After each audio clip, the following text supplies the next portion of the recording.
Hi guys. Jailer 2 படத்துலேருந்து இப்போ ஒரு செகண்ட் சிங்கிள் ட்ராக் வந்து ரிலீஸ் பண்ணியிருக்காங்க. வீடியோ சாங்கா ரிலீஸ் பண்ணியிருக்காங்க. ஸோ பாட்டு கேட்கறதுக்கு செம்ம டிஃப்ரெண்ட்டா இருக்குங்க. ஒரு கேரளத்து ஸ்டைல்ல மேக்கிங் பண்ணியிருக்காங்க. கோரியோகிராஃப்னா அவ்வளோ சூப்பரா பண்ணியிருக்காங்க. அவ்வளோ பேர் வந்து டான்ஸ் ஆடியிருக்காங்க. ஸோ ஸ்டெப்னா பார்க்கறதுக்கு நல்லா இருந்துச்சு. அனிருத் செம்ம மாஸ் காட்டிட்டாருங்க.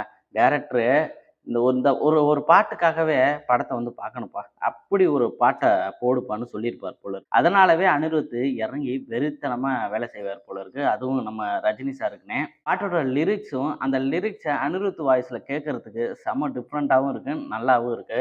நெல்சன் ரஜினி சார் கிட்ட சொல்லியிருப்பார் போல இருக்கு. இந்த பாட்டுல உங்களுக்கு டான்ஸ்னா எதுவுமே கிடையாது. நீங்க பாட்டு சூப்பர்வைசிங் வேல மட்டும் பாருங்க.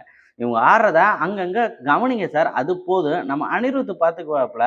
மியூசிக்னா போட்டு உங்கள மாஸ் காட்டிருவாப்புலன்ட்டு சொல்லியிருக்காரு போல இருக்கு. ஒரு புரொஃபசர் எப்படி ட்ரெஸ்லாம் போட்டு நீட்டா இருப்பாரோ, ஸோ அது மாரி அங்க இங்கன்னு நடந்துக்கிட்டு தான் இருப்பாரு.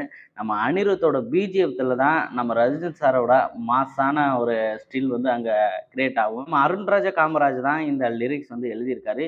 எப்படிதான் அவருக்கு வந்து தோணுதோ இந்த மாரி லிரிக்ஸ்லாம் எழுதுறதுக்கு வாயிலே நுழையல.